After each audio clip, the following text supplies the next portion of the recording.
የሚመጣው የተሻለ ቦታ ስትቀመጥ አድርገህ የምታስብ ከሆነ የልቀት ምስጢር አልገባህም ማለት ነው። እግዚአብሔርን መፍራት በጽድቅና በቅድስና መመላለስ በእግዚአብሔር መንፈስ ጥበብ with the wisdom of spirit of God። አብዛኞቻችን ሁኔታዎች ያልተመቻቸልን ኃጢአተኞች ነን። if the situation is good ህልማችሁን አለ ጊዜ ለማንም አትናገሩ። ህልማችሁን ለማን መናገር እንዳለባችሁ የሚወቁ ሳታውቁት ህልማችሁን ለመግደል እድሜ ልካቸውን ለሚሰሩ ሰዎች ልትናገሩ ትችላላችሁ።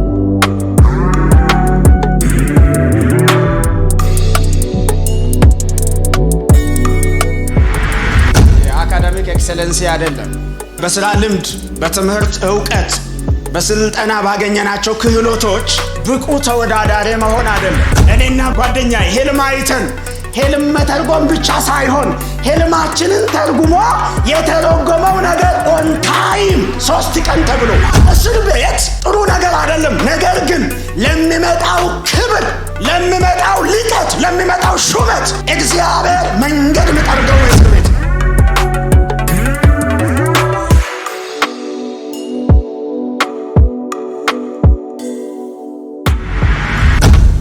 ለማድረግ ቤተ መንግስት መግባት ያለብን።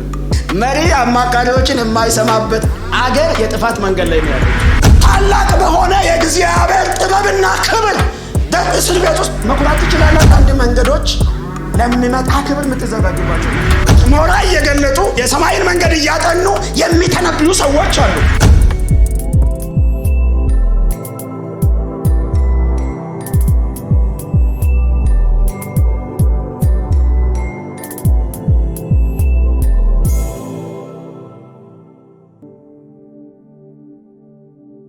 እንዴት ናችሁ?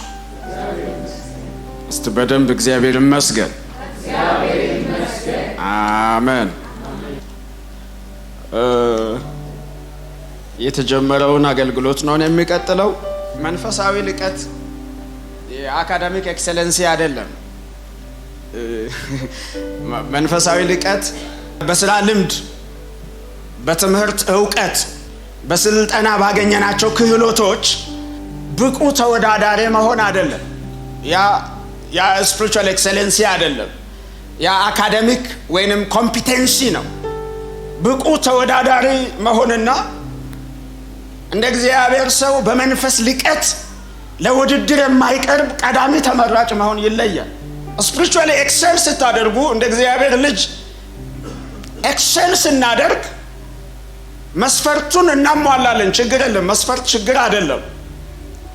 ነገር ግን መስፈርት ከሚያሟሉ ሰዎች ጋራ በመስፈርቱ አይደለም የምንወዳደረው። ኤክሰል የምናደርገው በኤክስፔሪየንሳችን፣ በስራ ልምዳችን፣ በክህሎታችን፣ በችሎታችን በዛ አይደለም። እሱ ሊኖርበት ይችላል በስራ ዓለም በተለያዩ እንትኖች። ስፒሪቹዋል ኤክሰለንሲ ግን መንፈሳዊ ልዕቀት ራሱ በእግዚአብሔር መንፈስ በውስጣችን ባለው በእግዚአብሔር ሞገስ ተወዳዳሪ ሳይሆን ተመራጭ መሆን ነው።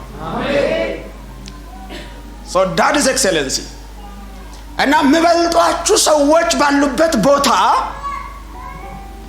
በእናንተ ኤክስፔሪየንስ ኤሪያ ላይ፣ የስራ ልምዳችሁ ኤሪያ ላይ 10 ምናምን ዓመት በሰራችሁ እንትን ላይ በቂ ሰርቲፊኬት ባላችሁ ጉዳይ ላይ፣ በቂ ዕውቀትና ግንዛቤ ባላችሁ ጉዳይ ላይ፣ በደንብ የሥራ ልምዳችሁን ተንትናችሁ ማስረዳት በምትችሉበት ጉዳይ ላይ እናንተን የሚበልጡ 4ኛ፣ 5ኛ፣ 10ኛ የምትሆኑበት ውድድር ላይ መጀመሪያ እንድትሆኑ የሚያደርግ የእግዚአብሔር ሞገስ የሚያመጣው ምርጫ that is spiritual excellency። የዮሴፍን ታሪክ ነው ዛሬ የምናየው። ዘፍጥረት ምዕራፍ 41ን ነው ማገለግላችሁ። ከዛ እናንተ አለፈለፍ እያላችሁ ወይ ሙሉውን ቤት ታነባላችሁ። እኔ የዮሴፍን ህይወት መነጽር ነው የምሰጣችሁ ዛሬ። ዮሴፍ እንዴት ኤክሴል እንዳደረገ ወደ ልቀት እንደመጣ እሱን ነው የምነግራችሁ። ርዕሴ ራሱ ከልህቃን ሁሉ የሚበልጥ ልቀት ደረር ኤክሰለንሲ ያላቸው ሰዎች መመረጡ፣ ብቃት ያላቸው መስፈርቱን የሚያሟሉ ለቦታው ፊት የሚያደርጉ ችግር ቢከሰት ቀዳሚ ተጠሪ የሚሆኑ ቀድመው የሚጠሩ እንትናጋ ውስደም አለ፣ እንትናጋ መንፈስ አለ፣ እንትና ጋር ዕውቀት አለ፣ እንትና ጋር ክህሎት አለ፣ እንትና ጋር ልምድ አለ። ስለዚህ እሱን ማማከል አለብኝ በዚህ ግራ በገባኝ ጉዳይ ተብሎ ቅድሚያ ተሰጠው 1 ለ3 እስከ 10 እስከ 15 መዘረዘሩ ሰዎች ባለበት፣ ልህቃን ባሉበት፣ ልምድ ያላቸው፣ አቅም ያላቸው፣ ጊዜ የሰጣቸው እድል ያላቸው ልህቃን ባሉበት እንደ ልህቅ የማይታሰብ እንደ ልቅ ጉዳዩ ላይ ልምድና ዕውቀት፣ ትምህርት፣ ጥበብ፣ ሞገስ አለው ተብሎ የማይታሰብ ሰው ይመጣና የላቁትን ሁሉ በልጦ ይገኛል። እና ሲቪውን በሙሉ የሚያሟሉ አሉ። እሱ ሲቪ የለውም፣ ልምድም የለውም። እና ዮሴፍ እንደዛ ነው። የዮሴፍ ህይወትን ስታዩ ያው ብዙ ተሰብኳል ምናምን፣ በወንድሞቹ በቅናት የተሸጠ ሰው ነው። ወንድሞቹ ቀኑበት ነው ምለው።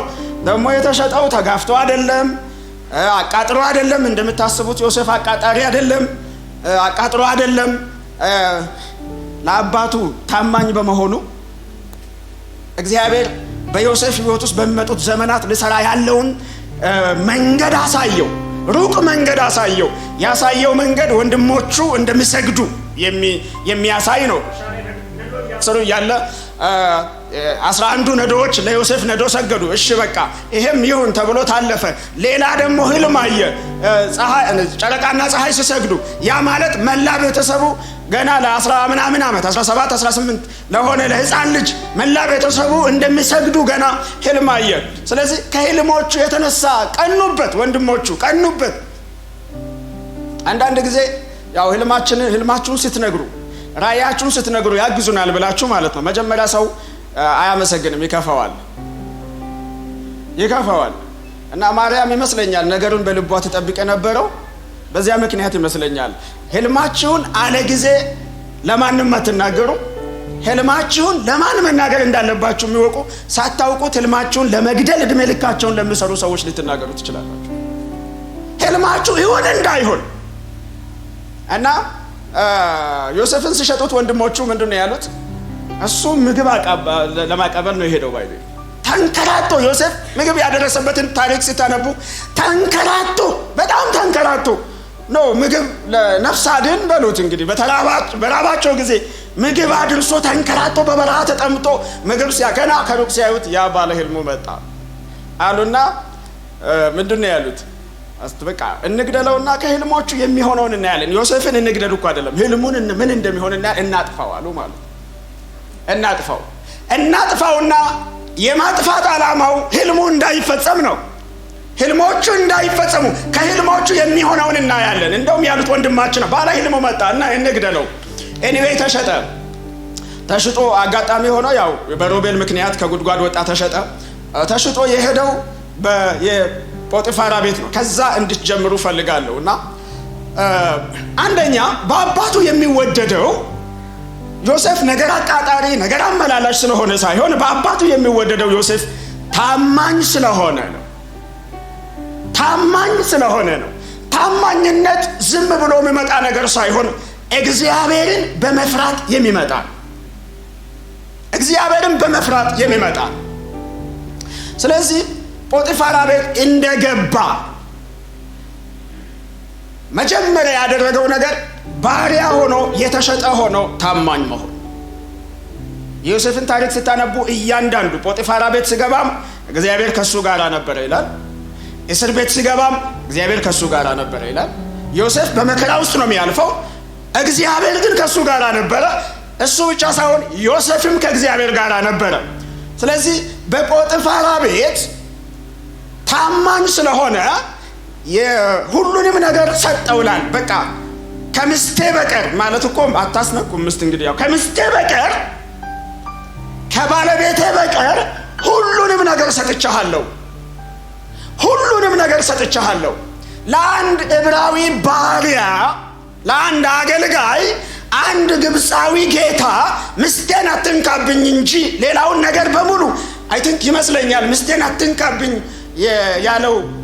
በኋላ ደግሞ መጥቶ ልክ በለስቱን አትብሉ እንደተከለከለ በለስ በኋላ የመከራ ምንጭ ይሆናል ማለት ነው። አትንካ የተባለው ራሱ መጥቶ ይነካል። እሱ ሄዶ ሳይሆን ራሱ መጥቶ ይነካና ሌላ ደግሞ የመከራ ምንጭ ይሆናል። ስለዚህ ዮሴፍ በጶጥፋራ ቤት ኤክሰል ሲያደርግ ታያላችሁ። በአንድ የግብፅ ጌታ ቤት ውስጥ አንድ ባሪያ አይደለም የሚኖረው፣ ብዙ ባሮች ናቸው የሚኖሩት፣ ብዙ አገልጋዮች ናቸው የሚኖሩት። ስለዚህ አገልጋይ ሆኖም አሽከር ሆኖም ባሪያ ሆኖም ጶጥፋራ ቤት ውስጥ ባሮችን የሚበልጥ ኤክሰል ለማድረግ ቤተ መንግስት መግባት የለብህም። አንዳንድ ጊዜ ሊቀት የሚመጣው የተሻለ ቦታ ስትቀመጥ አድርገህ የምታስብ ከሆነ የሊቀት ምስጢር አልገባህም ማለት ነው። በእያንዳንዱ ባለህበት የህይወት ቦታ ሊቀት ያንተ የቋንቋ ክህሎት አይደለም። ሊኖርበት ይችላል የቋንቋ ክህሎት። የትምህርት ደረጃ አይደለም፣ የትምህርት ደረጃ ሊኖርበት ይችላል። ማህበራዊ ስታተስ የሚያመጣው ነገር አይደለም። ለክርስቲያን የእግዚአብሔር ሞገስ የሚያመጣው ነው። እግዚአብሔርን መፍራት፣ በጽድቅና በቅድስና መመላለስ፣ በእግዚአብሔር መንፈስ ጥበብ with the wisdom of spirit of God፣ በእግዚአብሔር መንፈስ ጥበብ እና ይሄ ሰውዬ ባሪያ አገልጋይ ሆኖም ቀዳሚ ተመራጭ። ባሪያ ሆኖም ቀድመ ትመረጣለህ ማለት ባሪያ ሆኖ የባሮች አለቃ መሆን እኮ ቀላል ነገር ይመስልሃል እንዴ?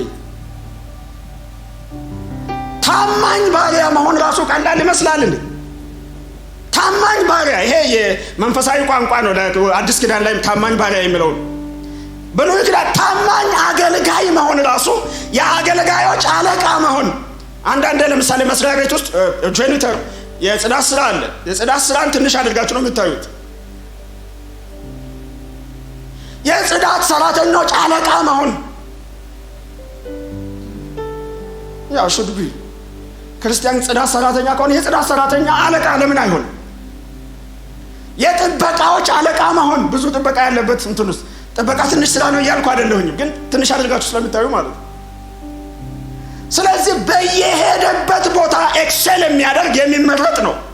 ስለዚህ ቦታው ሳይሆን በቦታው ላይ ምን አይነት ፖዚሽን ነው የያዛችሁት። ዮሴፍ በየገባበት ባሪያም ሆኖ ሲገባ ቀዳሚ ነው። የባሮች አለቃ ነው የሚሆነው። ተከሰሰና እስር ቤት ገባ። እስር ቤት ገባ በሐሰት ተከሶ ማለት ነው። የጶጥፋራ ሚስት አይኑን ጣለችበት። ከነጋተኛ አለችው፣ አልተኛም አለ። እንዴት ሁለት ነገር ነው ያለው። በእግዚአብሔር ፊትና በጌታ ፊት እንዴት ኃጢአት አደርጋለሁ አለ። ያው ከዚህ በፊት ተናግረህ እንደሆነ አላውቅም፣ አብዛኞቻችን ሁኔታዎች ያልተመቻቸልን ኃጢአተኞች ነን። Now if the situation is good እና ይሄ ሰውዬ ወንድም የለውም፣ ቤተሰብ የለውም፣ የሚከታተለው ሰው የለውም፣ የሚመለከተው ሰው የለውም። ወደ ጶጥፋራ ሚስት እሱ አልሄደም፣ እሷ ናት የመጣችው። ስለዚህ አመቺ ሁኔታ ነው ኃጢአት ለማድረግ። እግዚአብሔር ያያል።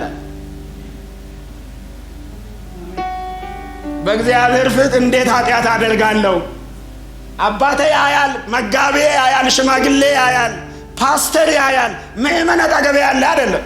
እልም ያለ እናንተን የማያውቅ ህዝብ ያለበት እልም ያለ ቦታ ስትሄዱ በጽድቅና በቅድስና እንድትቆሙ የሚያደርገው እግዚአብሔር ያያል የሚል ፕሪንሲፕል ነው። ፈራ እግዚአብሔር ፈራ ሰው አይደለም። የምንቀደሰው የምንጸድቀው እግዚአብሔርን የምንፈራው ሰዎችን ፈርተን አይደለም፣ ራሱን እግዚአብሔርን ፈርተን ነው። ስለዚህ ራሱ እግዚአብሔር ፊት እንዴት ኃጢአት አደርጋለሁ አለ። የጌታዬን ታማኝነት አደራ እንዴት በላለሁ? ነውር አይደለ ወይ? ነውር አይደለ ወይ? እንዴት አደራ በላለሁ? ጌታዬ እኮ አትንካት ከሷ በቀር ብሎኛል። እርም ነው። እርም እንዴት? ስለዚህ እርሙ ራሱ መጣ እና ኮቱን ጥሎ ሸሸ። ክሱ ደስ የሚል ክስ ነው። ትክክለኛ ክስ ነው። ይሄ ዕብራዊ ያለች ማለት ነው። ይሄ ቤቴ ላይ የሾምከው ከየት እንደሆነ ያመጣ የገዛኸው ይሄ ባሪያ የሆነ ዕብራዊ እኔን እመቤቲቱን የተቀደሰችውን የተከበረችውን የግብፅ ባለሟል ሚስት ሊነካኝ እኮ ደፈረኝ አለች ማለት ነው። ያ ሁሉ ጊዜም እውነት አይደመጥም፣ እውነት አይደመጥም፣ ቦታ ነው የሚደመጠው። እና ማስረጃ አለኝ ኮቱን ይሆንና ያስኩት አለች። እሱ ነው ኮቱን ጥሎ የሄደው። እግዚአብሔር ነገር ስለሚፈልግ ነው በእርግጥ ዮሴፍን እንደዛ ያደረገው። እና እስር ቤት ገባ። what happened in እስር ቤት? የእስር ቤት አለቃ እስር ቤት በሐሰት ተከሶ he's not a broken person ገብቷል። እስር ቤት ሲገባ ፍርዴ ተጣሞ አልቃሻ አልሆነም። እግዚአብሔርን በመፍራት ጸና። ፍትሄ ተጣሞ ፍርዴ ተጓድሎ ተገፍቼ የጌታዬ ሚስት ስለሆነች በሐሰት እንትን አድርጋ እውነቴን ቀምጣ ቡራ ከረዮ አላለም። ጽድቄ ቅድስና እግዚአብሔር ነው። እብን የእስር ቤት አለቃ ፊት ሞገስ አገኘ። ተገፍቶ እስር ቤት የገባ ፍርዱ የተጣመመ ፍትህ ያጣ ግን በእግዚአብሔር ሞገስ የሚመላለስ እስር ቤት ውስጥ ይንጎማለላል ማለት ይንጎማለላል with happiness, with a great happiness ታላቅ በሆነ የእግዚአብሔር ጥበብና ክብር። እስር ቤት ውስጥ መኩራት ትችላላችሁ። እስር ቤት ፊልም ስታዩ መደባደብ ነው። ጡንቻ አለኝ ያለው የበላይ ነኝ ያለው ይደባደባል። ይሄ ሰውዬ መፍትሄ ነው። እስር ቤት ገብቶ ራሱ መፍትሄ የሚሰጥ ተሾመ ማለት ነው። በእስር ቤት አለቃ ፊት ምን ሆነ ይላል መጽሐፍ ቅዱስ? ሞገስ አገኘ ይላል 39 መጨረሻ ላይ 21። ይሁን እንጂ ዮሴፍ እዚያ እስር ቤት ባለበት ጊዜ ሁሉ እግዚአብሔር ከሱ ጋር ነበረ፣ ቸርነቱንም አበዛለት። በወህኒ አዛዡ ዘንድ ምን አደረገው? ሞገስ ሰጠው። በነገራችን ላይ አንዳንድ መንገዶች ለሚመጣ ክብር የምትዘጋጁባቸው ናቸው። አሁን የምታልፉባቸው ያሳየኸኝን እየበላሁ አይደለም፣ ያየሁት ክብር እያገኘኝ አይደለም፣ የተነገረኝ ትንቢት እየተፈጸመ አይደለም፣ ተናግረኸኝ የወጣሁበት ጉዳይ እያገኘኝ አይደለም፣ ፍዳ ነው እያየሁ ያለሁት፣ በረከት እየበላሁ አይደለም ካላችሁ አንዳንድ መንገድ ለታየላቸው የክብር መንገድ መሄጃ ናቸው። መሄጃ ናቸው። ገና ልኩ አይደለም። አንዳንድ ጊዜ የስኬት ምስጢር ስኬት ራሱ ነው። እንቅፋት ስኬት ራሱ ነው ይባላል። የስኬት እንቅፋት ስኬት ራሱ ነው። የጶጥፋራ ቤት ጌትነትና አለቅነት ቢያቆመው ኖሮ የግብፅ ጠቅላይ ሚኒስትር አይሆንም ነበር። እሱም እኮ ስኬት ነበር።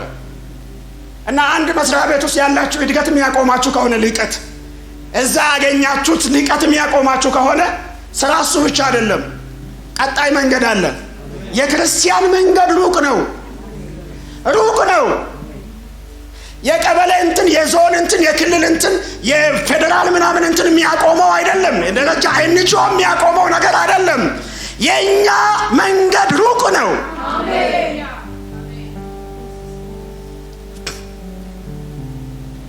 እና እስር ቤት ጥሩ ነገር አይደለም። ነገር ግን ለሚመጣው ክብር፣ ለሚመጣው ልቀት፣ ለሚመጣው ሹመት፣ ለሚመጣው ስልጣን እግዚአብሔር መንገድ የሚጠርገው በእስር ቤት ነው። ኮኔክሽን የሚያመጣው ባይደው አንዳንድ ቦታ የምትሄዱት ፍዳ ለማየት ስትሄዱ ሰው ለማግኘት ነው የምትሄዱት። ነገ ሊመጣ ያለው ክብር ጋር የሚያገናኛችሁ ሰው ልታገኙ ነው የምትሄዱት። ነገ ሊመጣ ላለው ልቀት የሚያዘጋጃችሁ ሰው ልታገኙ ነው የምትሄዱት። እና እስር ቤት ውስጥ ሞገስ ሰጠው። ስለዚህ የወህኒ አዛዥ ዮሴፍን የእስረኞች ሁሉ አለቃ አደረገው። በእስር ቤት ባለው ነገር ሁሉ ነው የተሾመው። በእስር ቤት ባለው ነገር ሁሉ። ይሄ ዲፓርትመንት ላይ አይደለም የተሾመው። ታውቃላችሁ፣ የዲፓርትመንት ሹመት መንግስት መስሪያ ቤት ምሰሩ የእንትን ዲፓርትመንት የዲፓርትመንቶች ሁሉ አለቃ ነው የምትሆነው። የመጨረሻው አንተ ነህ። አለቃክ ብቻ ነው ካንተ የሚበልጠው። የእስር ቤቱ አለቃ ብቻ ነው ከዮሴፍ የሚበልጠው። የአንድ የዕቃ ግምጃ ቤት አይደለም፣ የምግብ አስተዳዳሪ እንትን አይደለም፣ የልብስ ምናምን እንትን አይደለም፣ የጥበቃዎች ምናምን እንትን፣ የጠቅላላ የእስር ቤቱ ኃላፊ ሆነ። ለምን? የእግዚአብሔር ሞገስ ከሱ ጋር ስለነበረ እና እግዚአብሔር ከዮሴፍ ጋር ሆኖ ስራውን ሁሉ ይበርክትላችሁ። የእስር ቤት ስራ ቢሆን ይበርክትላችሁ። ስራውን ሁሉ ያሳካለት ነበር። ስራ የምትንቁ ካላችሁ ማለት ነው። አሁን የያዛችሁትን ስራ ንቃችሁ ይሄ ምን ምናምን እሱንም ይባርክላችሁ፣ ያሳካላችሁ። እሱ ነው ሌላ የሚያመጣው። እና ይሳካለት ነበር። የእስር ቤት አለቅነት ስራ ሁሉ ነው የሚሳካለት። የወህኒ ቤት አዛዡ በዮሴፍ ኃላፊነት ስር ስላለው ስለማንኛውም ጉዳይ ሐሳብ አለቃክ ተኝቶ ይደር አንተን ሾሞ ማለት ጉዳዬ አይለውም። በዮሴፍ እጅ የሚበላሽ ነገር እንደሌለ ያውቃል። የሚባክን የሚበላ ገንዘብ ማለት ገንዘብ ያባክንብኛል ሙሰኛ ነው ብሎ አይሰጋም። አለቃ ያለ ሐሳብ ይተኛል። ለዮሴፍ ሰጥቶ እግዚአብሔር እንዲህ አይነት ሰው ያድርገን። አሜን። አለቃ ተኝቶም አለቃን የሚያስተኛ ሰው ያድርገን። አሜን። ደባብሰ በማጅክ እኮ አይደለም፣ በእግዚአብሔር ሞገስና በታማኝነት የአለቃን ትረስት ላንተ ትቶ 5 ቀን ቆይቶ የሚመጣበት አለቃ እረፍት የሚወጣብህ ያድርገን። አንዳንድ ጊዜ እግዚአብሔር ልጆቹን ወዳየላቸው ክብር ሊያመጣ እንቅልፍ የሚነሳቸው ሰዎች አሉ። ታውቃላችሁ አይደል? የመርዶክዮስና የሃማ ታሪክ። ንጉሱ ሌሊቱን ሁሉ እንቅልፍ አጣ። በቃ ማለት አድርጎ በህይወት ዘመኑ አድርጎ አያውቅም። እንቅልፍ አጣ። ብቸግረው እንደዚህ አለ። አረስት የታሪክ ሰነድ አምጡ፣ ዝም ብዬ እንቅልፍ ስላጣሁን ላንብብ አለ። አንዳንዴ እንቅልፍ እምቢ ስላችሁ መጽሐፍ ቅዱስ አንብባችሁ ታውቃላችሁ? ማለት እንቅልፍ እምቢ ብሏችሁ not with the purpose of like ለማንበብ ለማጥናት፣ እንቅልፍ እምቢ ብሏችሁ ጊዜ ለማሳለፍ የታሪክ ሰነድ ለመፈተሽ እንትና ተገደደ መርዶክዮስ ንጉሱ አርጤክስስ። መዝገብ መጣና ራንደምሊ ነው ባይደ ወገኖች፣ ራንደምሊ በአፖሰት ዝም ብሎ እየገለበጠ ሲያነብ እግዚአብሔር የሆነ ቦታ ላይ አስቆመው። መርዶክዮስ የሚባል ሰውዬ አንድ ምርኮኛ አይሁዳዊ ባሪያ ምን አድርጓል? ንጉሱን ለመግደል የሚያሰሩ ሰዎችን ጉዳያቸውን ለንጉስ ገልጠው ንጉሱን አድኗል የሚል ታሪክ አነበበ። ይህ ሰውዬ በነጋታው እንድሞት ሴራ እየተሰረበት ነው። አንዳንዶቻችንን ወደ ህልማችን ወደ ክብሩ ሊያመጣ እንቅልፍ የሚያሳጣቸው በእኛ በኩል በእነሱ በኩል እንድንሄድ ሊያደርግ ጌታ ምዕራፍ 40 ስታነቡ ዘፍጥረትን ዮሴፍ ከውጭ ሲገባ 2 ሰዎች ደብሯቸዋል ብቻ ሳይሆን ተክዘው በጣም አዝነው ያያቸዋል ማለት ነው። መንፈሳዊ ሰው ወይንም መጋቢያዊ ልባለው ታውቃላችሁ። መንፈሳዊ ሰው መጋቢያዊ ልባለው። ሰዎች ፊታችሁን አይተው ምን ሆነሃል አይሉም ይላሉ። ይሄ የመጋቢዎች ስራ አይደለም፣ ብቻ አይደለም የሚመናንም ስራ ነው።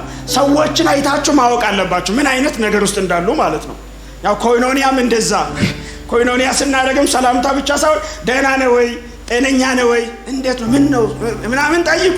በእግዚአብሔር መንፈስ ተመሩና በኋላ ከጉባኤ በኋላ ሰዎች አይሄዱም፣ ይጠብቋቸዋል።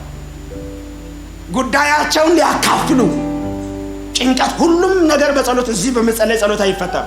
አንዳንድ ነገር የሚፈታው በሀግ ነው። ባይደዌ አንዳንድ ችግር ባይደዌ በስብከት ተፈውሶ ማይሄድን ሰው ሀግ አድርጉት ይፈወሳል። አንዳንዱ በማውላት ነው፣ ሼር በማድረግ ነው፣ በርደን ነው የምንካፈለው። ስለዚህ ዮሴፍ አየ 2 ሰዎች አዝነዋል፣ ተክዘዋል። እነዚህ ሰዎች ፈርዖን የተቆጣባቸው ሰዎች ናቸው። ተቆጥቶ እስር ቤት ወርውሯቸዋል። እስር ቤት ውስጥ ነበሩ።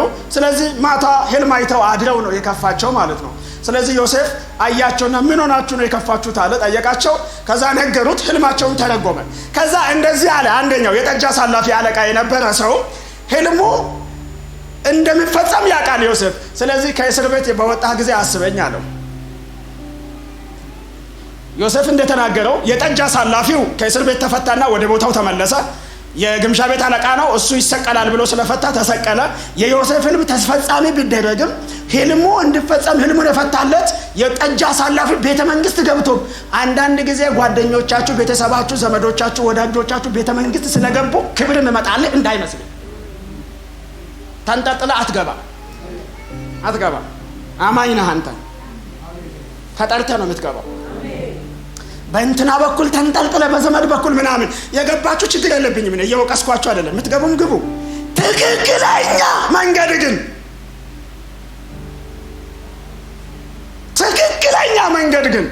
ቀጥ ያለው መንገድ ግን የእግዚአብሔር ሞገስና ክብር የሚወስድህ ነው በተፈላጊነት። እና ህልሙ ተፈጸመ። መጽሐፍ ቅዱስ ምንድን ነው የሚለው? 2 ዓመት ሙሉ ረሳው የወይን ቤት አለቃ፣ የእንትን አለቃ፣ የጠጅ አሳላፊ አለቃ። ሽር ጉድ በዛ፣ ጠጅ ያሳልፋል። ተወካይ ንጉስ ቤት ገብቶም እንኳን አትወጣም ጊዜው ካልሆነ። የረሱን ሰዎች ሰነድ ልካችሁ ጉዳያችሁን ነግራችሁ ፕሮሚስ ቃል ኪዳን ገብተው እኔ ላይ ጣለው ብለው የረሱ ሰዎች እንኳን ረሷችሁ አለ ጊዜ ከሆነ መታወስ በጊዜ ለመታወስ መረሳት ይሻላል። ያለ እግዚአብሔር ጊዜ ብትታወሱ ጎትጉታችሁ ኢሜል ደጋግማችሁ ልካችሁ መልእክት አስቀምጣችሁ ጉዳያችሁ ወደ ኮሚቴ ሳይቀርብ ብትረሳ እሰየው፣ እግዚአብሔር ይመስገን። ንጉሱ ሊመጣ ነው። ሊመጣ ነው። ረሳው ማለት ነው። ረሳው። በትንንሽ ነገሮች ከምትሄድ ታሪክ ተነግሮ እንዲህ ህልሜን የፈታልኝ እንዲህ አይነት ጥሩ ሰው ስላለ እባክህ ቦታ ፈልግለት ተብለ ከምትሄድ የዋናውን ህልም የምትፈታበት ቀን ይመጣል። የጠጅ አሳላፊ ህልም ፈተ በሱ ህልም በኩል አትካብርም። የራሱ የምድርሱን አለቃ ህልም ትፈታለህ። እግዚአብሔር ያንን ጊዜ ነው የሚጠብቀው። የእግዚአብሔር ሞገስ ትንንሽ ክብሮችን ለቃቅሞ አይደለም ወደ አንተ የሚያመጣው። ክብር የሚያመጣው ለቃቅሞ ምናምን አይደለም፣ ትልቁን ክብር ያመጣል። እግዚአብሔር ሲያስታውስ የሚመጣው ፌቨር የሚመጣው ልቀት ልሂቃንም በልጣ ነው ከአንተ በላይ ሰው እስካይኖር ድረስ።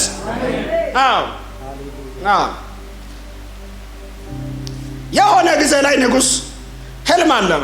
ምዕራፍ 40 ዛሬ የምንካፈለው ህልም አለመ። ህልሙ ረበሸው። ንጉሥ ተረበሸ ማለት አገር ተረበሸ ነው ወገኖች። ንጉሥ ሰላም አጣ ማለት አገር ሰላም አጣ ማለት ነው። ንጉሥ ተጨነቀ ማለት አገር ተጨነቀ ማለት ነው። ይሄ የአንድ ግለሰብ ጉዳይ አይደለም፣ ይሄ የአገር ጉዳይ እና ያየው ህልም ስለረበሸው የጥንት ነገስታት፣ የባቢሎን ነገስታት፣ የግብፅ ነገስታት፣ የአሦር ነገስታት፣ የጥንት ነገስታት የጠቢባን ችግር የለባቸውም። በቤተ መንግስት ውስጥ ጠቢባን አሉ፣ ብልሆች አሉ፣ አዋቂዎች አሉ፣ ህልም ፈቲዎች አሉ፣ አስማተኞች አሉ፣ መተተኞች አሉ፣ ደጋሚዎች አሉ። የሚመጣውን ዘመን በሩቅ መንገድ አይተው አስትሮኖሚካሊ የሚተነብዩ ሰዎች አሉ። ይሄ በጣም የተለመደ ልማድ ነው። ፈርዖን ቤት ውስጥ ሙሴ ሲሄድ እኮ እሱ ታምር ሲያደርግ ታምር የሚያደርጉ መተተኞች፣ አስማተኞች፣ ደጋሚዎች አሉ። በባቢሎን ምድር በባቢሎን ቤት ውስጥ ሞራ እየገለጡ የሰማይ መንገድ እያወቁ የምስራቅን የሰማይን መንገድ እያጠኑ የሚተነብዩ ሰዎች አሉ።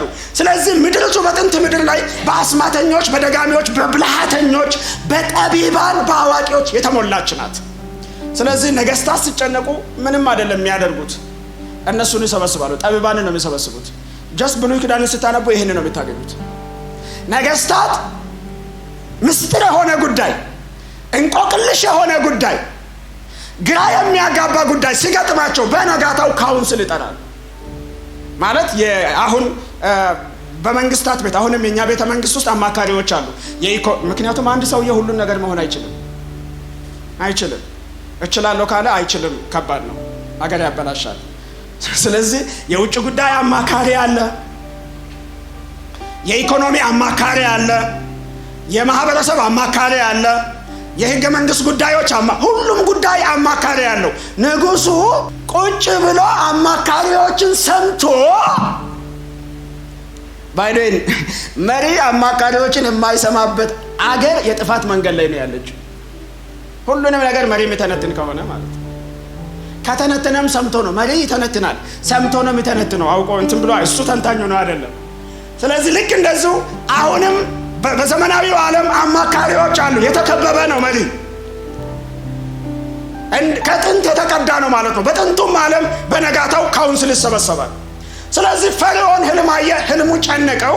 በጣም ከባድ ህልም ነው ያየው። ስለዚህ የመጀመሪያ ያደረገው እንደ ልማዱ ካውንስል መጥራት ነው። አማካሪዎችን መጥራት ነው። ጥበበኞችን፣ ብልሃተኞችን፣ አዋቂዎችን መጥራት ነው። ስለዚህ ጠራ።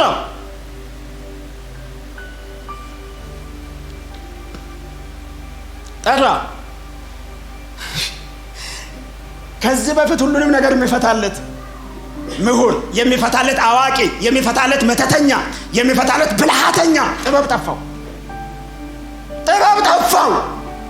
አዋቂ እውቀት ይሰወርበታል። ጠቢብ ጥበብ ይጠፋበታል። ብልሃተኛም ብልሃቱን ያጣል። መተተኛም ይዘጋበታል። ደጋሚም አያውቅም፣ ጠፋበት። ይሄ ለአንድ የግብፅ ንጉሥ በጣም ከባድ ስለሆነ የሞት ፍርድ ሊያስፈርዱልኝ የሚችል ነው። ታዲያ ምን ትሰሩልኛላችሁ በመንግስቴ ህልሜን ካልፈታችሁ የሚያስብል ነው። ቁጣ የሚቀሰቅስ ነው። እንዴት ይሄን ሁሉ ያክል የሥራ ልምድ ኖሮ ይኸው እኮ የተማረ ህዝብ ነው የሰበሰበው። ሰርቲፋይድ የሆነ የግብፅ ጥበብ የተማረ ሰርቲፋይድ የሆነ አስትሮኖሚ የተማረ የሃይማኖት የአማልክትን መንገድ የአማልክትን ፈቃድ እውቀት የተማረ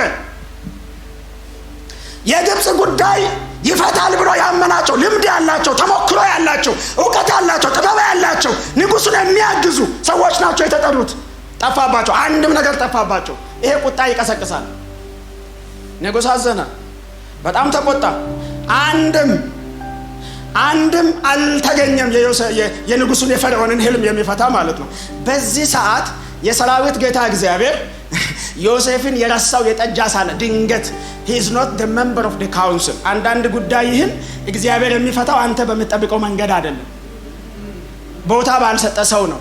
ስለ አንተ ጉዳይህን ነገ 2 ዓመት የረሳ ሰው የሆነ ጊዜ ላይ የጉዳዩ ባለቤት ሆኖ አይደለም ወንበር ላይ የመጣው፣ የካቢኔ መንበር ሆኖ አይደለም የመጣው።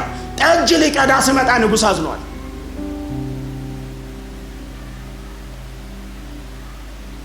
ህልም ልፈታ አልመጣም ይሄ ሰውዬ። የፈርዖንን ጉዳይ ሶልቭ ሊያደርግ አልመጣም ይሄ ሰውዬ። ጠጅ ሲቀዳ ወሬ ሰማ። የሰማው ወሬ ምንድን ነው? ንጉሥ ህልም አልሞ ነበረ። የንጉሱን ህልም የሚፈታ ሰው ባልተገኘ ጊዜ ንጉሱ አዝኗል፣ ተቆጥቷል ምናምን አለ። በቃ ንጉሥ አይቆጣ። እኔ ሰው ጠቁማለሁ አለ። እኔ ሰው ጠቁማለሁ፣ ንጉሥ አይቆጣ። ከዚህ ከ2 ዓመት በፊት እኔና ጓደኛዬ ህልም አይተን ህልም መተርጎም ብቻ ሳይሆን ህልማችንን ተርጉሞ የተረጎመው ነገር ኦን ታይም 3 ቀን ተብሎ በ3 ቀን እኔም ወደ ቦታዬ እሱም ወደ ቦታው ሄደ። ያው የሱ ቦታ መስቀል ነው፣ የዚህኛው ቦታ ጠጃ። ህልማቸውን የሚያስፈጽሙ ሰዎች አይሞቱም። ቀድመው አይሞቱም። ቦታ ከቀየሩም ይመጣሉ። ወይ እናንተን ወደሚያከብሩበት ቦታ ነው የተዛወሩት። እና እሱ እንዳለው እንደፈታው የተከናወነለት ዕብራዊ ባሪያ መሆን አንድ ነገር ነው። ዕብራዊ ባሪያ እሱም ብቻ አይደለም፣ እስረኛ ያለው ቦታው የት ነው?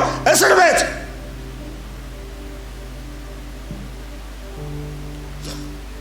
ብሎ ነገረ። ፈርዖን አፋጣኝ ትእዛዝ ማለት አፋጣኝ ትእዛዝ የንጉሥ ትእዛዝ ነው። አልዘገይም የሚባል ነገር አለ አይደል? ዮሴፍን there is no time to explanation ባይሉ አስቀምጠው አሳምነው እንዲህ ልትሄድ ነው የለም። በቃ አጣድፈውት ማንቁርቱን ይዘው አመጡት። ንጉሥ ስለተጨነቀ መፍትሄ ያለ የተባለ ሁሉ ነው ግራብ እየተደረገ ሊመጣ የሚችለው። ስለዚህ መጣ፣ ጸጉሩን ተላጨ፣ ልብሱን ቀየረ፣ ወደ ንጉሥ የሚገባበት አግባብ ሁሉ ተስተካክሎ ምናምን ገባ። አሁን እናነባለን 41:15-16 ፈርዖን ወደ ዮሴፍ ቤት ገብቷል ማለት ነው፣ ህልም ሊፈታ። ፈርዖንም ዮሴፍን ህልም አይቼ ነበር፣ ህልሜን ሊተረጉምልኝ የቻለ አንድም ሰው አልተገኘም። ይሄ መገለጥ አይደለም። ህልም መፍታት መገለጥ አይደለም። ህልም መፍታት ትንቢት አይደለም። ለፈርዖን ህልም መፍታት መለኮታዊ ዕውቀት መጠቀም አይደለም። ህልም መፍታት ችሎታ ነው፣ ዊዝደም ነው፣ ጥበብ ነው። እድሜ ይሰጣል። ልምድ የምሰጠው ትምህርት የምሰጠው በሆነ መንገድ የሚታወቅ የግብፅ ምድር ጠቢባን ብልሃተኞችና አዋቂዎች ብቻ የሚያደርጉት ችሎታ ነው፣ ክህሎት ነው። ለዚህ ነው ህልሜን ሊፈታልኝ የቻለ ኤብል ሆነ ክህሎት ያለው ጥበብ ያለው አቅም ያለው አንድም በምድር ቢገኝማ እስረኛ ባልመጣ ወንጀለኛ ባልመጣ በእነሱ አጠራር የቻለ ህልሜን ሊፈታ የቻለ አንድም ሰው አልተገኘም። አንተ ግን ህልም ሲነገርህ አሁንም ምሎምን ችሎታ አለ፣ የመተርጎም ችሎታ አለ። ህልም ሲነገርህ ሰምቻለሁ። ህልም ሲነገርህ የመተርጎም ችሎታ አለ እና የእኔ ጠበባብ ሊያልቻሉትን አንተ እንደምትችል አውቃለሁ፣ ተነግሮኛል፣ ሰምቻለሁ፣ ተርጉመህም ተፈጽሟል። ስለዚህ ፐርስያ የገመተው ችሎታና ክህሎት አድርጎ በችሎታና በክህሎት ነው፣ በጥበብ ነው የምትፈታው። የት ይማር እንዴት ይማር አይታወቅም ለሰውየው። ስለዚህ ችሎታ እንዳለ ሰምቻለሁ አለ። ዮሴፍም ፈርዖንን መልሶ እንዲህ አለ፣ ይሄንን ነው የሚፈልገው፣ እኔ የመተርጎም ችሎታ የለኝም። I'm not able to do that። እኔ አስማተኛ አይደለሁም፣ እኔ መተተኛ አይደለሁም፣ እኔ ደጋሚ አይደለሁም። እኔ በግብጽ የጥበብ መንገድ፣ በግብጽ የክህሎት፣ በግብጽ ምናምን አይደለም። እኔ ህልም የመፍታት ችሎታ የለኝም። I'm not that guy። ስለዚህ ሰውየውን ፈልግ ግን አላለም። የምትፈልገውን ሰው ጠቢብ ሰው ምድር ላይ ፈልግ፣ እኔ እሱ ሰው አይደለሁም አላለም። የመተርጎም ችሎታ የለኝም ነው ያለው። ግን አያችሁ፣ ግን እግዚአብሔር ለፈርዖን የሚሻውን ትርጉም ይሰጣል።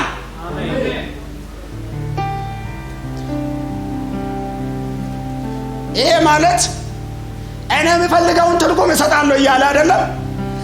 እሺ ላስተካክለው፣ እግዚአብሔር ራሱ የሚፈልገውን ትርጉም ይሰጣል ማለት አይደለም። እግዚአብሔር የፈለገውን አይነት ትርጉም ለፈርዖን ህልም ይሰጣል ማለት አይደለም። ማን የሚሻው? እግዚአብሔር የሚሻውን እኮ አይደለም እያለ እግዚአብሔር ንጉሱ የሚሻውን ትርጉም ይሰጣል። ያ ኮንፊደንስ አላችሁ? ንጉሱ ምንድነው የሚሻው? ከህልሙ ላይ እንድተረጎምለት እንድነገረው የሚሻውን ንጉሱ የሚሻውን ትርጉም እግዚአብሔር ይሰጣል። ኮንፊደንስ ነው ይሄ ማለት። እኔ አይደለሁኝም ችሎታው ያለኝ፣ ክህሎቱ የኔ አይደለም። ስለዚህ ንጉሱ የሚፈልገውን ትርጉም፣ ንጉሱ የሚሻውን ትርጉም ራሱ የሰራዊት ጌታ እግዚአብሔር ይሰጣል።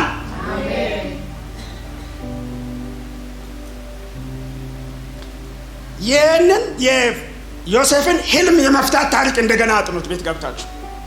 the central point ለምሳሌ እነዚህ ሁለቱ ሰዎች እስር ቤት ውስጥ ህልም ሲያዩ ተመሳሳይ ነገር ነው ያለው። ተመሳሳይ ነገር እግዚአብሔር ህልም ፍቺው ከእግዚአብሔር ዘንድ ነው ያለው። ስለዚህ የዮሴፍ ትረስት፣ የዮሴፍ እምነት፣ የዮሴፍ ክህሎት ያለው በእግዚአብሔር እጅ ላይ ነው። ምን ይላል? እግዚአብሔር ለፈርዖን የሚሻውን ትርጉም ይሰጣል። ምዕራፍ 41 ቁጥር 16 እግዚአብሔር ለምንድን ነው የሚሰጠው? የሚሻውን ትርጉም ለንጉሱ የሚሰጠው ለምንድን ነው? እግዚአብሔር ለወደፊት የሚያደርገውን ነገር ለፈርዖን ገልጦለታል። ህልሙ ንጉሶ ቅዠት አይደለም፣ ቅዠት አይደለም።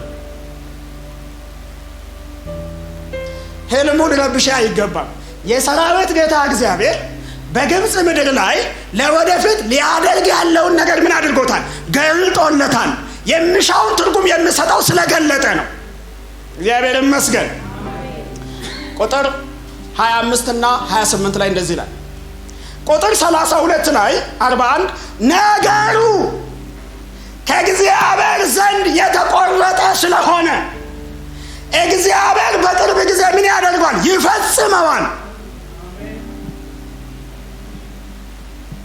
ስለዚህ ከህልሙ ጋር ተያይዞ ዮሴፍ እምነቱ እግዚአብሔር ላይ ነው ያለው። ከዛ ዮሴፍ የህልሙን ፍቺ ነገረው። አንብቡ እናንተ። 14 ዓመት ህልም ነው ያየው። በሁለት ተከፍሎ 7 የራብ ዓመትና የጥጋብ ዓመትና 7 የራብ ዓመት ስለሚሆን ይሄ የሰራዊት ጌታ እግዚአብሔር በግብጽ ምድር ላይ ሊያደርግ ያለውን ቀድሞ ስለተናገረ የህልሙ ፍቺ ይሄ ነው አለና አሁን የህልም ፈቺ ጥበብ ተጠቅሞ ምክር ሰጠ። ምክር ይሄ ነገር ከእግዚአብሔር ስለሆነ፣ ይሄ ነገር ለጠልህ እግዚአብሔር ስለሆነ፣ ነገሩ ከሰማይ የተቆረጠ ጉዳይ ስለሆነ፣ ፈጻሚውም እግዚአብሔር ስለሆነ ንጉስ እንደዚህ ያድርግ አለው። ምክር ሰጠው፣ ንጉሱን መከረው። ይሄ ፐርሶናል ኦፒኒየን አይደለም። ፐርሶናል ኦፒኒየን አይደለም። እንደኔ እንዲህ ብታደርግ ይሻላል አይደለም ያለው ዮሴፍ። ይሄ ነገር የእግዚአብሔር ፈቃድ ስለሆነ እግዚአብሔር ስለገለጠልህ ፍቹም ይሄ ስለሆነ ይሄንን ነገር የእግዚአብሔርን አጀንዳ የእግዚአብሔርን ጉዳይ ተፈጻሚ ሊያደርግ የሚችል መንገድ ጠቆመው። ይሄንን የግብፅ አማልክት አድርጉ። ባይዶዬ ታውቃላችሁ፣ ግብፃውያን ፀሐይ ያመልካሉ። በጊዜው የተለያዩ አማልክት አላቸው። እስራኤላውያን ልክ እኮ በጣም አታመናፍሱ። እሺ እስራኤላውያን እድሜ ልካቸውን ጣዖት ሲያመልኩ ነው የኖሩት። አታመናፍሱ ማለት ሁለት ምሳሌ ልንገራችሁ። ልክ ሙሴ ተራራ ላይ ሆኖ 40 ቀን ሲቆይ እሱ ሲወርድ ህዝቡ ምንድን ነው ያደረገው? ጥጃ ነው የሰራው። የግብፅ አማልክት ነው ጥጃ ነው ሰርቶ ያቆመው። እኔ ሁሉ ጊዜ የዘመን ባንክ ይቅርታ አድርጉልኝ፣ ዘመን ባንክ ያላችሁ ሰዎች የዘመን ባንክን ይሄ እንትን ሳይ ምስሉን ሳይ ይመጣልኛል። ይሄ ኢሜጁ ምናምን ይመጣልኝ፣ እንዲህ አይነት ሐውልት ምናምን ሳይ ማለት ነው። እና ግብፅ ምድር ላይ እንደዛ አይነት ጥጃ ይቆማል። አማልክት ናቸው ስም ያላቸው ፀሐይ፣ ጨረቃ ምናምን ተብሎ ማለት ነው። ስለዚህ ምንድነው ያሉት? እኛ የግብፅ በቃ አማልክት እንፈልጋለን አሉ ማለት ነው። ሙሴ አምላክ ነበረ ባይደው አፈ መለኮት ስለነበረ ሙሴ ሄዶ ቀርቷል። ስለዚህ አምላክ ስላለን ነው ያሉት። ስለዚህ የሚያውቁት አምላክ ማን ነው? የግብፅ አምላክ ነው የሚያውቁት። እና አሮን ጥጃ ሰርቶ አምላክ ከግብፅ ምድር ያወጣ አምላክ ይሄ ነውና አምልክ ስል እኮ ሂሚኒት እኮ ዝም ብሎ እያለ ይመስላችኋል እንዴ? የህዝቡ ሳይኮሎጂ ወደ ግብፅ ውስጥ ነው ያለው። ስለዚህ ግብፅ ውስጥ የሚያመልኩትን የሚያውቁትን ጣዖት ነው ያቆመላቸው። አንድ በሉልኝ። ሁለተኛ እስራኤል ለሁለት ስትከፈል ሰሜኑ 10 ነገድ ይዞ ኢዮርብዓም መጀመሪያ ያደረገው ምንድን ነው? የግብፅ ጥጃ ነው ያቆመው ተራራው ላይ። ለምንድን ነው ያቆመው? ኢዮርብዓም ግብፅ ምድር ነው ቆይቶ የመጣው። ስለዚህ የግብፅ ጣዖት ነው ያቆመው። ግብፅ ምድር አማልክት አሉ። ፈርዖን ራሱ የአምላክ ልጅ ነው። ስሙ ራሱ ሬ ነው የሚባለው። ፀሐይ የፀሐይ ልጅ ነው የሚባለው። የአምላክ ልጅ ነው፣ ይመለካል። እሱ ራሱ አምላክ ነው። ይህንን ጉዳይ ግን የፀሐይ አምላክ፣ የጨረቃ አምላክ፣ የእሳት አምላክ፣ የወንዝ አምላክ፣ የተራራ አምላክ፣ የእርሻ አምላክ ጋድ ኦፍ ፈርቲሊቲ አሼር ማለት ነው። የምርታማነት አምላክ አይደለም የገለጠው፣ የእስራኤል አምላክ ነው። የእስራኤል አምላክ የገለጠውን ጉዳይ በግብፅ ጠቢባን መፈጸም አይቻልም። የምትፈለጉት ለዛ ነው። ምድር እግዚአብሔር ናት። የመንግስት መስሪያ ቤት ጨምሮ ቤተ መንግስት የእግዚአብሔር ነው። አገሪቱ የእግዚአብሔር ናት። መሪ እግዚአብሔር ነው። ህዝቡ የእግዚአብሔር ነው። አሁን መንፈሳዊ ዓለም ነው እያልኩ አይደለሁኝ። አንተ የምትፈለግበት ምክንያት መለኮታዊ የሆነ የእግዚአብሔር ጽድቅና መንግስት ባለበት ቦታ እንድፈጸም ነው። ዩ አር አምባሳደር፣ የእግዚአብሔር መንግስት መልእክተኛው እኮ ነው። በኢየሱስም ከዚህ ቤት ትውልድ እየወጣ ይሾማል። አሜን። we have to send ሚሽነሪ ላኪዎች ብቻ ሳይሆን መሪ ላኪዎች መሆን አለብን። ትውልዱን ማብቃት ያለብን አገር ለመምራት ጭምር፣ መስሪያ ቤት ለመምራት ጭምር፣ በጽድቅና በቅድስና በፈሪሃ እግዚአብሔር ዓለማዊ የወደቀው ሰው አስተሳሰብ ምድሪቱን እንዳይገዛ በእግዚአብሔር መንግስት ሐሳብ አጀንዳ ፈጻሚ ትውልድ ከዚህ መውጣት አለበት። አሜን ነው። ሰላም የሚሰብኩ፣ ጽድቅ የሚሰብኩ፣ ሌብነት የሚያስቆሙ፣ ዘረኝነት የሚከለክሉ፣ የስልጣን ቦታ የተቀመጡ፣ በእግዚአብሔር መንግስት የሚሮ አገሪቱን የሚያቀኑ ትውልድ ከዚህ መውጣት አለበት።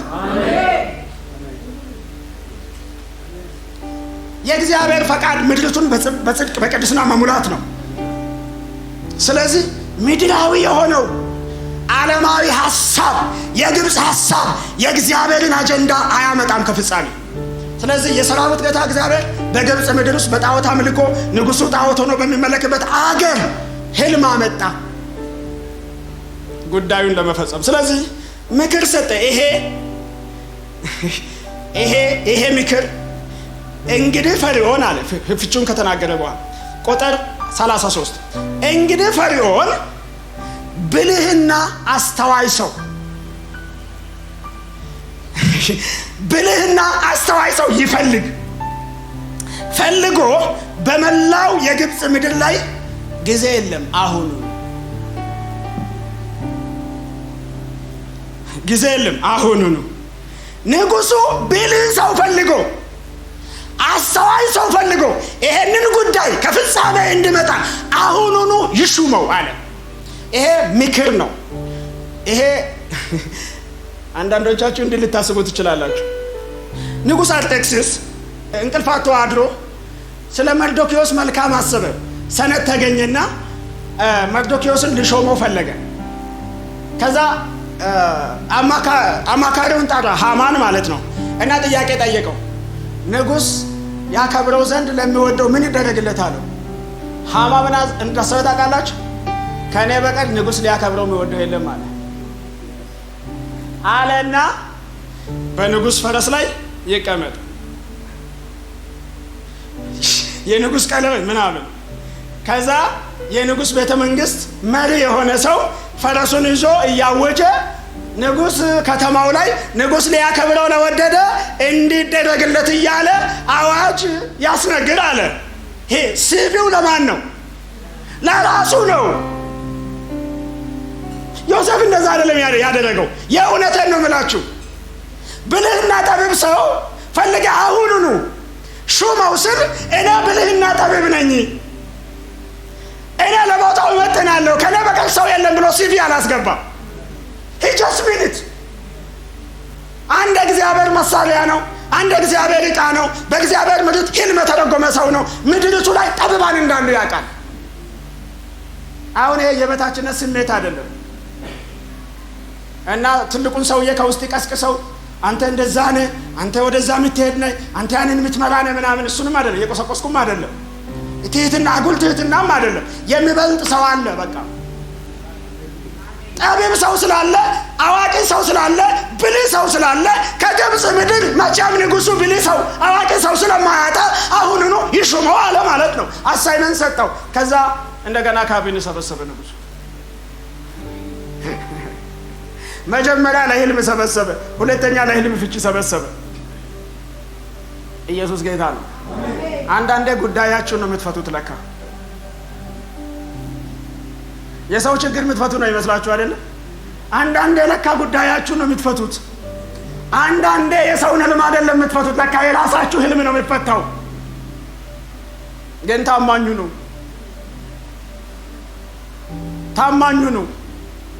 በእግዚአብሔር መንፈስ ምሪት ተመላለሱ። ንጉሱ ካቢኔ ጠራ። የተጠራው ለምንድን ነው? ይህንን ጉዳይ የሚፈታ ብልህና አዋቂ ሰው እንፈልግ ተብሎ ነው የተሰበሰበው። ቁጥር 37 እስከ 38 የንጉስ ካቢኔ ነው የተሰበሰበው። እከሌ ቀረበ፣ አያሟላም። መቼም አውርተዋል። እከሌ መጣ፣ ጠቢብ እኮ ነው ባይዶ የሚመጣው ጠቢብ ነው። ያ ብልህ መጣ፣ አያሟላም። ያ ብልህ መጣ፣ አያሟላም። ያ ጊዜ ሲደርስ ሁሉም አያሟላም። ያንተ ጊዜ ሲደርስ አሟልቷል እኮ። እግዚአብሔር ነገር ሲፈልግ ባታሟላም ያሟላው አያሟላም። የእውነቴን እኮ ነው። እኔማ አንዳንዴ ስራ አፕላይ ስታደርጉ ይሄ የኔ ቦታ አይደለም ጀስት ፎር ደ ሴክ ኦፍ ለጭንቅላቴ ብዬ ድሮፕ ላድርግ ብላችሁ ሲቪ ድሮፕ አድርጋችሁ አታውቁም? የኔ ደረጃ አይደለም፣ የኔ ስራ ልምድ አያሟላም፣ የእውቀት ደረጃዬን የልምድ ደረጃዬን አያሟላም። ዝም ብዬ ግን ልቤ ስለፈለገው ብላችሁ ሲቪ ድሮፕ አድርጋችሁ አንደኛ ወጣችሁ አታውቁም? የእግዚአብሔር ሞገስ ያንን ያደርጋል። ይሄ ክርስቲያናዊ ልቀት ነው። ሲቪ አይደለም እያሸነፈ ያለው፣ የትምህርት ደረጃ አይደለም እያሸነፈ ያለው፣ ቋንቋ አይደለም እያሸነፈ ያለው፣ ልምድ አይደለም እያሸነፈ ያለው፣ ጥበብና እውቀት አይደለም እያሸነፈ ያለው፣ የእግዚአብሔር መንፈስ ነው። የእውነትን እኮ የእግዚአብሔር መንፈስ ነው። ያመጣ ወደቀ፣ እከለ ተባለ ወደቀ፣ እከለ ተባለ ወደቀ። ካቢኔ ሰው አጣ። ከዛ እንደዚህ ያሉ በጣም አስገራሚ ነገር ቁጥር 37 ንጉሥ ሐሳብ ሰነዘረ። በቃ ሁሉም ሳያሟላ ሲቀር የእግዚአብሔር መንፈስ ያለበት እንደዚህ ያለ ሰው ማንን ልናገኝ እንችላለን? ህልም የሚፈታው እኮ አለ። ህልም የመፍታት ችሎታ ያለው የሥራ ልምድ ያለው እዛና እዛ ትምህርት ቤት የተማረ ይሄና ይሄ አቅምና ክህሎት ያለው አላለም ንጉሱ። የእግዚአብሔር መንፈስ ያለበት እግዚአብሔርን የሚሰማ የተቋጠረን ጉዳይ በሰማያዊ መገለጥ የሚፈታ የፈርዖን ጉዳይ በጥበብ እንደማይፈታ ያውቃል። በምክክር እንደማይፈታ ያውቃል። በስራ ልምድ እንደማይፈታ ያውቃል። ብልሃተኛ ቢመጣ አይችለውም። አዋቂ ቢመጣ አይችለውም። ብቸኛ የቻለው ሰው በእግዚአብሔር መንፈስ የተመራ ሰው ነው። ስለዚህ ዮሴፍ ባለስልጣኖችን በለጠ። የግብፅ ምድር አዋቂዎችን በለጠ። አንዳንዴ በእግዚአብሔር መንፈስ ጥበብና ምርት ስትመሩ ኳሊፊኬሽኖችን በሙሉ ዜሮ ታደርጋላችሁ። ወጣቶች ስሙ። ይሄ የ30 ዓመት ሰውዬ እድሜ ታሪክ ነው የምነግራችሁ። አንዳንዴ ጎልማሶችም ስሙ። መንፈስ ቅዱስ he cannot be too late። ያንተ እድሜ ያንቺ እድሜ አርፍዶ ሄዶ ሊሆን ይችላል። ሞከረ ፌል ያደረገ ትራውማ እያሰቃየ ሊሆን ይችላል። በእግዚአብሔር መንፈስ ጥበብ ስንመራ ግን ሃሌሉያ፣ በእግዚአብሔር መንፈስ እድሜን ያላገናዘበ፣ የሥራ ልምድ ያላገናዘበ፣ ትምህርት ያላገናዘበ ሁሉንም ዜሮ የሚያደርግ እንዳንተ ያለ ሰው በግብፅ ምድር አናገኝም። you are the only fit። ለዚህ ቦታ የምትሆነው አንተ ብቻ እና ብቻ ነህ። ይሄ ሹመት አንድ መንደር መምራት አይደለም። ይሄ አገር ማዳን ተልእኮ ነው። ይሄ አገር ኢመርጀንሲ ላይ ነው ያለችው። አገር ኢመርጀንሲ ላይ ነው። ኢመርጀንሲ ላይ ሽማግሌ፣ አዋቂ፣ ኤክስፐርት ነው ኢመርጀንሲ ላይ የሚሾመው። ያው ታውቃላችሁ፣ ሪስክ ማኔጅመንት የሚያውቅ ዲዛስተር ነው እየመጣ ያለው። ናቹራል ዲዛስተር ነው እየመጣ ያለው። ሪስክ ማኔጅመንት በደንብ የሚያውቅ። አንዳንድ ጊዜ የዓለም በኮቪድ በተናጠች ጊዜ